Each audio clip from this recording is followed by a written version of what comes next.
bebo, bebo, be, bebo, bebo, be, bebo, bebo, be. Ikaw ang aking Bebo, bebo, be, bebo, bebo, be, bebo, bebo, be.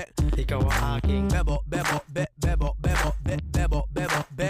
Ikaw ay Filipino, Filipino, Filipino, Filipino. Hoy pare, pakinggan nyo ko. Ito ng tunay na Pilipino. Galing sa baryo sa Pangbato, pumunta ng LA nagtrabaho para makatulong sa nanay. Dahil sa hirap ng buhay, pero masaya pa rin ang kulay pag kumain.